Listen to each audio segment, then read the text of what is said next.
E eu já quero chamar o Guga Almeida, CEO da Trade Insights, está aqui com a gente para falar um pouquinho das perspectivas para esta quinta-feira posterior ao anúncio do Federal Reserve, Jerome Powell falando sobre elevação da taxa de juros, deixando um recado para o mercado que talvez vai com um pouco mais de calma, que talvez precise elevar mais os juros, só que vai reunião após reunião, o mercado ficou feliz, ficou contente, ficou animado, tanto é que vimos as bolsas internacionais e a bolsa aqui no Brasil também reagir muito bem a essa fala do Powell.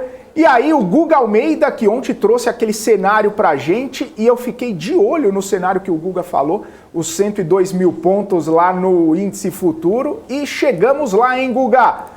Bom dia para você, como que você vê aí essa questão do Powell animando os mercados, pelo menos ontem, né? Hoje já deu uma segurada. Bom dia. Bom dia, Felipe. Bom dia, Isa. Bom dia, pessoal. Pois é, o mercado ele fez algo muito parecido do que a gente tinha, de certa forma, conversado aqui na parte da manhã no Morning News. Eu imaginava que a gente teria uma bolsa mais travada até a decisão do Fed, até o discurso do Powell, na verdade. A decisão do Fed, o mercado já vinha com a precificação. Agora, o discurso do Powell que... Guga travou. Bom, a gente vai com certeza trazer o Guga de volta aqui assim que ele reconectar. Enquanto isso, a gente vai trazendo informações aqui do mercado financeiro. Deixa eu trazer para vocês, o Guga estava falando sobre essa questão, né, do mercado um pouco mais travado ao longo, né, de todo o dia. Então eu vou pôr no gráfico aqui só para ilustrar o que Guga Almeida estava falando, né? No gráfico aqui, nos 15 minutos, do dia 27, a gente vê aqui que, olha só, depois que o Powell começou a falar, olha só, subiu mais de 1% em 1 hora e 15 minutos, né? Saiu a decisão do Fed aqui, 3,5%, e a gente vê esse crescimento, mercado travado. Leitura precisa do Guga, que já está de volta aqui com a gente. Tá de volta? Não, caiu de novo. Então, só para ilustrar aqui, o mercado acordou um pouco animado aqui, abriu um pouco animado logo às 10 horas da manhã, aí ficou um tanto quanto travado aqui ao longo de todo o dia, como o Guga trouxe pra gente. Aí depois, né, depois das 3,5, olha só, 3,15, 3,5 aqui, o mercado teve uma alta bastante expressiva depois da divulgação da política monetária lá dos Estados Unidos pelo FONC, né? O FONC, que é o Comitê de Política Monetária lá dos Estados Unidos, e aí depois teve uma oscilação também, teve um crescimento aqui ao longo dos minutos posteriores. E aí, o Guga certamente estava assistindo a gente, ele caiu, mas assistiu, e agora traz aqui a sua visão. É isso, né, Guga? O gráfico mostrou exatamente o que você tinha comentado naquele cenário. Pode continuar, meu amigo. Posso continuar? Não vou ser mais derrubado, será? Bom, é exatamente isso que tu falou. É um dia diferente, do que os investidores estão acostumados. É uma decisão importante e depois um discurso, né, que dá o direcionamento para onde nós podemos olhar que o risco está se encontrando. Tá? De certa forma, hoje nós temos PIB também, né, e aí, tecnicamente, podemos ter aí os Estados Unidos em recessão. Tá? Eu acho que hoje é o dia que vai tecnicamente mostrar se vai entrar, se podemos dizer que está em recessão ou não, agora no curto prazo. E aí temos que, de certa forma, Felipe, esses repiques do mercado era de se esperar. A gente já estava ali com o mercado travado já há um período de tempo, né? Então a gente volta para aquele nível que nós trabalhamos ao longo do final de junho, né? E todo esse período de julho. Então a gente volta para esses patamares de máxima, só que aí tem esse questionamento, né? Será que consegue superar esse patamar de preço? Será que o mercado consegue manter estímulo para ir para um degrau ainda mais acima, quem sabe buscar os 107 mil pontos? Né? Então acho que a gente está bem nesse momento, né? Será que o mercado ele volta a ficar pessimista, volta a cair, volta para a região abaixo de 100 mil pontos, ou ele vai conseguir subir um pouco mais para a região dos 107 mil pontos? Seria muito bom conseguir subir, né? Aí, de fato, se o mercado conseguir ir buscar os 107 mil pontos, todo o processo de correção, eu começo a ser um otimista novamente, né? Aí eu vou dizer assim, poxa, vejo que não vai ter surpresas muito fortes negativas. Vejo que, como a gente tem visto agora nesses últimos dias, vejo que a China volta a focar na questão de estímulo, que a gente sempre vinha falando também. A China não vai deixar a peteca cair. Então ela começa lá a falar de estímulo, vai ajudar todo o setor imobiliário, e a gente já vê a reação muito forte da commodity do minério de ferro. E aí, obviamente, isso também traz uma gasolina, traz um estímulo maior também para os investidores imaginarem melhor, como é que o que esperar, desse momento onde se fala de recessão nos Estados Unidos, recessão na Europa, e ao mesmo tempo uma percepção de que os ativos eles de alguma forma eles ainda se encontram com múltiplos atrativos, chegando a falar que está barato. Então a gente está nesse momento, eu tenho visto isso. A visão do movimento mais forte, o movimento mais intenso ontem, era muito alinhado com o contexto que nós estávamos tendo naquele momento, de um mercado que já vinha num movimento de alta, ele vinha num estímulo ali de alta desde o dia 18, que é o que estava acontecendo aqui com o nosso índice. Então a gente vinha subindo, vinha corrigindo, e daquele patamar que nós estávamos ontem, da região dos 101 mil pontos, se o mercado ele naquela região ele se mantivesse acima daquela região até a reunião do Fed, até a decisão do Fed ali, o mercado tinha muita chance de destravar preço, e aí seria um rally até os 102.350, 102.500, não era 102, era 102.350, 102.500, foi o que eu falei ontem de manhã aqui no Morning News. Então, esse é o cenário. Então, a partir de agora, já me antecipando aí da pergunta da Ilza, ela vai me perguntar sobre a questão do que eu acho os meus pontinhos aqui, eu acredito que o mercado se mantendo acima dos 102.500 pontos é porque perdeu aí um certo pessimismo de curto prazo, O mercado está mais leve, ele fala assim, poxa, eu tenho tempo até a próxima reunião do Fed. Eu não acho que as coisas estão muito tranquilas. Eu acho que na reunião passada se tinha uma expectativa de alta de 0,50, acabou tendo 0,75 de 75 pontos. Nessa reunião já se veio com um papo de 75, então acredito que na próxima reunião ainda vai ter aumento, depois na outra vai ter aumento, e a partir de agora é que as coisas começam de fato a ficarem mais críticas, ficarem mais nervosas. Mas tem tempo até a próxima reunião. Tem um período aí tirando a ata, que vai vir depois, mas a gente vai ter um período um pouco mais de paz, eu acho, nessas notícias aí em relação à recessão. E aí podemos ver o mercado, quem sabe, ir até 107 mil pontos. Caso contrário, vamos voltar aí abaixo dos 100 mil pontos. Guga, já que você adiantou minha pergunta dos pontinhos, eu vou perguntar de Bitcoin, que entrou no otimismo ali também, subiu mais de 8%. O Fed também ajudou as criptos? Na verdade, ajudou um pouco, trouxe um tom mais do tipo, não estamos com o barco afundando, dá ainda para tirar a água de dentro do barco, entendeu? Tem uns furinhos aqui, mas a gente consegue ainda controlar esses furinhos, é mais ou menos essa percepção que eu tenho. E aí os mercados, eles estavam, como a gente fala, amassados.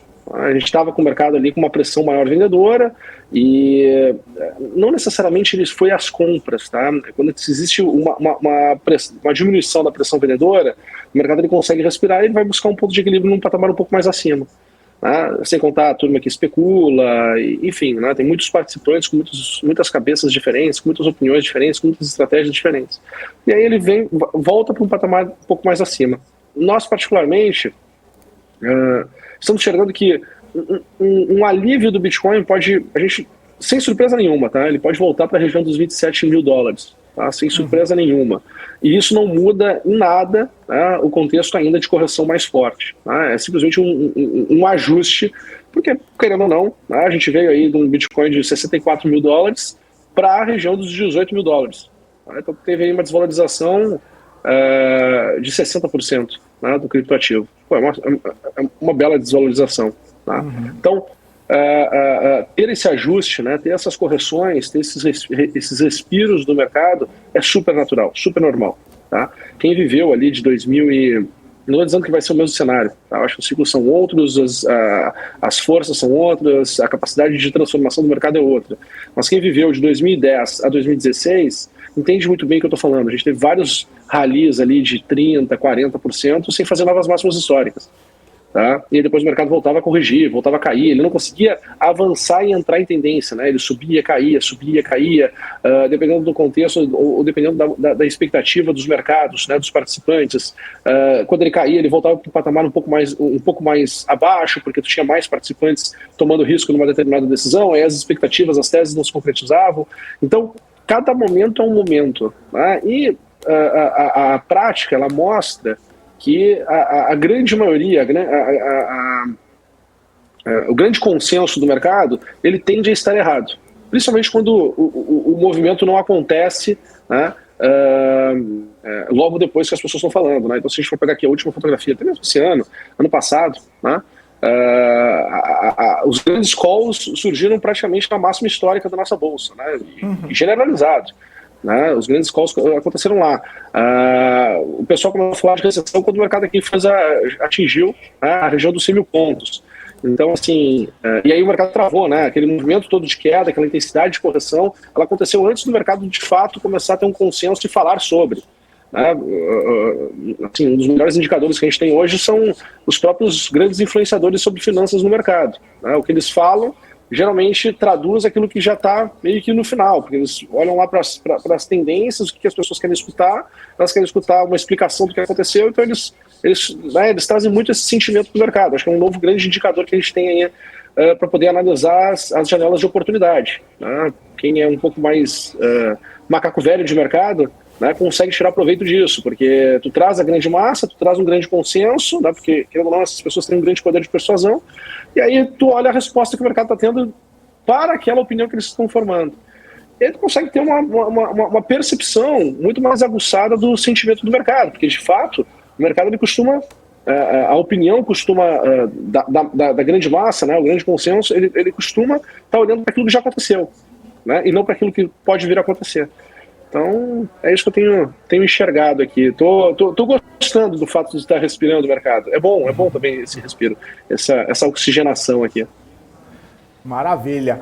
Ô Guga, e aí, eu queria saber também sua percepção, que a gente olha bastante lá para os Estados Unidos, e aí todo mundo falando, né, dessa queda expressiva aí em todas as bolsas de lá, aí ainda sai o resultado da Meta, né, nessa quinta-feira, né, na verdade foi ontem à noite, e aí traz todo esse pessimismo em torno das Big Techs. Hoje tem mais resultado de Big Tech saindo, o cenário de inflação tá ruim, o cenário de recessão, né, você até falou do PIB dos Estados Unidos, que sai agora 9,5%, esse cenário de recessão pressionando bastante.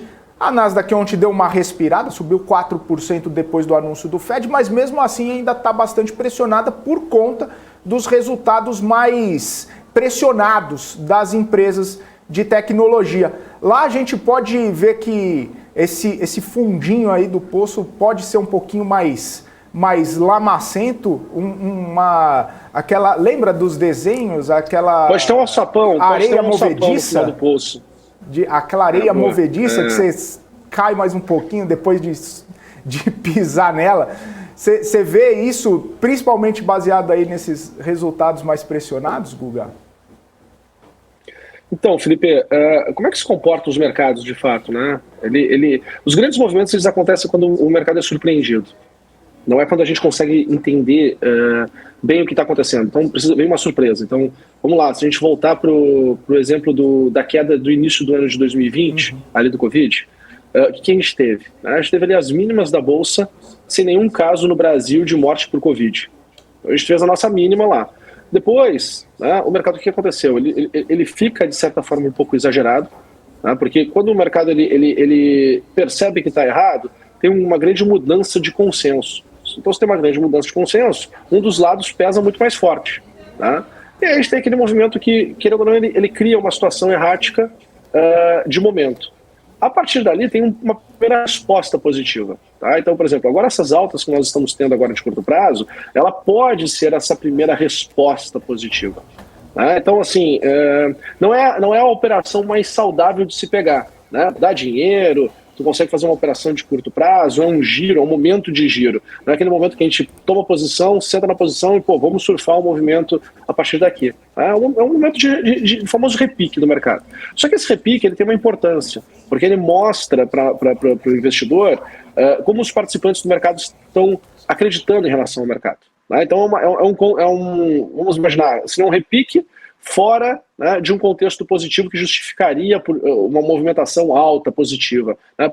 A Bolsa subiu ontem 4% na Ásia, como tu falaste. Tá? Só que os Estados Unidos subiu o juro 0,75. Entende? Não sei se eu caí agora. Parou aqui o som aqui. Tô online? Tô te ouvindo, Guga. Bom, pode beleza.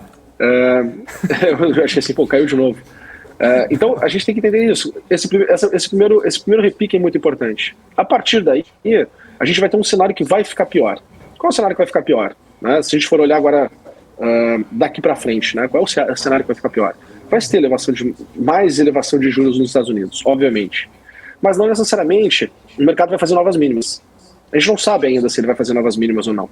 Se o cenário ficar pior, de forma tangível, que a gente consiga perceber, o cenário está pior, mas a gente não tenha novas mínimas no mercado, é sinal que essas correções do mercado já satisfizeram os players do mercado, os participantes do mercado. E aí, de fato, tu tem uma janela, Felipe, de mudança de tendência, porque um cenário pior, né, ele tende ao quê? A começar a melhorar ao longo do tempo. Poucas melhoras farão tendências no mercado. Então a gente está naquele momento assim tomara que a gente continue aqui melhorando no curto prazo. A gente sabe que a narrativa vai piorar nos próximos meses. Porém, não necessariamente o preço vai fazer novas mínimas.